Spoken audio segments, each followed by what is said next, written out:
Hello, I'm Stacy Massey, Deputy Director of Grants and Financial Reporting at the Ohio Office of Budget and Management.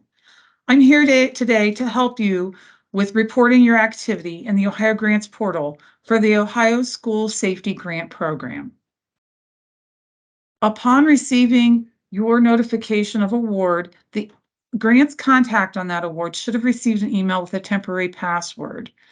That will allow that contact to get into the Ohio Grants portal and change their password to a permanent one. In order to report, that individual will have to go in and access the Ohio Grants portal through this link here and sign into that password that they have developed. Once you get signed in, there should be a link there that says Grants Portal. Click that link, and you should see a screen that looks similar to this one. On this screen, you'll see at the very top, it says My Awards. You'll want to click that to get to access all of the awards that you have received through the Ohio Grants portal. In this case, you're interested in the school safety program. When you get to that, when you click your award, when you get to My Awards, you'll see this screen here.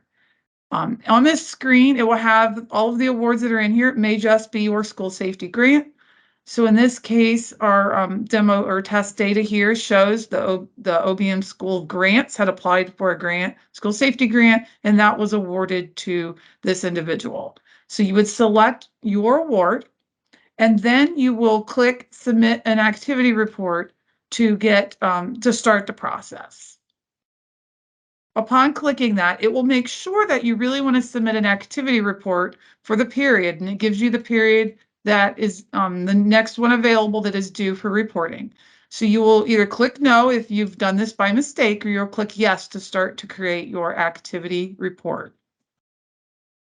After clicking yes, you'll see two sides to your activity report. One is a summary, which provides a high-level detail of your financial activity, and the other is the details. You'll start with the summary section first. Although it may be small on this screen, when you're in the portal, you can navigate through the sections and click the little I there for more information if you need definitions to each of these areas.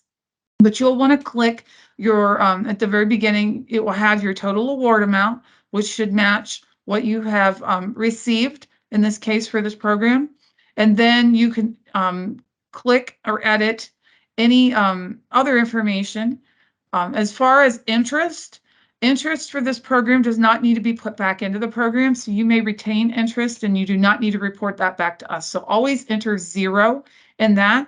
You also can enter total expenditures for the period and enter amounts obligated and encumbered. So any purchase orders or amounts that you have already obligated or committed your funding to, you enter that so you can let us know that you are moving forward with your project.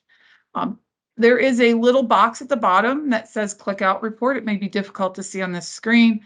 A little box that says close out. Do not click that unless this is your final report and you are going to complete all of your spending and report that you are done with the project.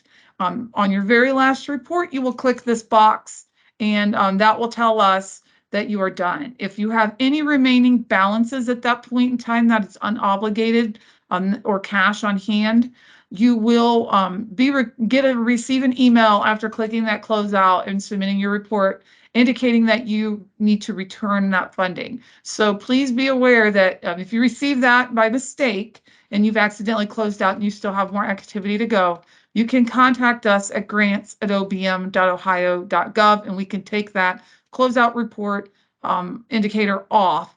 But in the meantime, if you click that, it will close you out and indicate that you are done with all of your activity. Once you have entered all your summary data, you will click Save. And you will move over now to the details section. And in the details section, you are going to start entering more detail about your expenditure activity. So as you can see this highlighted area, there should be a button there that says Add New Activity. So you're going to want to click that to get started. Once you click that, there will be a pop-up. As you can see these highlighted areas you'll be filling out. You'll be filling out details about what you've expended, and you'll also need to pick a category. And on the drop down, the multiple categories in the next screen, you may be able to see that. You'll have two to pick from. You can have an expenditure that is considered capitalized, and please refer to the guidance document to the frequently asked questions to define what this means, capitalized, or you'll have an expenditure that is non-capitalized. So in this place, you will want to put that detail and determine whether or not it was capitalized or non, and then some description of what that might be. Such as for non-public schools, this should be one of your authorized equipment list numbers and description. And for public schools, you will upload a spreadsheet with more detail. So in this case, and you'll see in a future slide, I'll show you how to upload the spreadsheet. So in this case, if you are a non-public or private school that has received funding, you'll want to categorize it, but we will need more details in your description here that link back your expenditure to your authorized equipment list item in a description. All of this is, these details are included in the frequently asked questions, so definitely refer to that. If you are a public school, you will be required to upload a spreadsheet with more details by school in AEL items that were purchased. In that upload, I will show you in just a minute. But in this case, this will be just an overall what is capitalized expenditures and what is non-capitalized, and that overall total then will tie back to your spreadsheet, which will provide more of those details. So if you have more than one to add, you can add another activity. Each activity will save as a line on this grid. And you'll also have an option to edit or delete if you have made a mistake by adding additional activity. Once your total expenditures and your details matches what you've indicated in your summary, at the very bottom, that expenditure amount that is in red will turn to green and let you know and allow you to save. So as you can see in this screenshot, the save button or submit that activity report is not available until this balances. So click new activity. In this case, we needed to add new activity to balance. So I'm going to go ahead and add some capitalized expenditures and my total dollar amount that were capitalized. I think in the first line we added non-capitalized. Now I balance. So all is good, and that button shows up, and I can now submit my report. It will ask you if that is a pop-up will confirm. Is that what you really want to do? Do you want to submit this report? And you can say yes. If not, you can close out of this and not submit. And then it will submit your report and take you back to this screen, which gives you over time every one of your reports that you can go in, and until we have reviewed it, you can edit it. So let's say that you've entered your report and then you realize you've made a mistake. We will not review those reports until after the reporting deadline. So you will have the ability to go back in and review and edit until we have actually pulled your report down and reviewed it and finalized that as part of the record. So public schools will also be required to submit the 2022 School Safety Grant Reporting Workbook here. And so in this case, you'll see in the middle of the screen, it has a button for adding that file. And so you will want to click add the file. It will do a search. Once you find that file from your computer directory, you can then upload it and then hit save.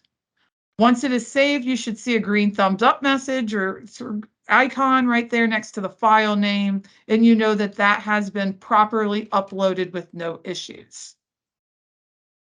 For more details, like I have said throughout this presentation, please refer to the post-award frequently asked questions. That is where you will get a lot of details about this reporting and answer a lot of your questions that you may have. There's also reporting job aid, which will show these screens in more detail, and they'll be larger so that you can actually see and walk through at the same time you're in the grants portal.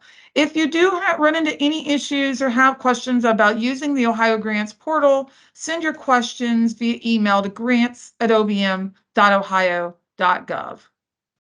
Thank you so much for your time today and happy reporting.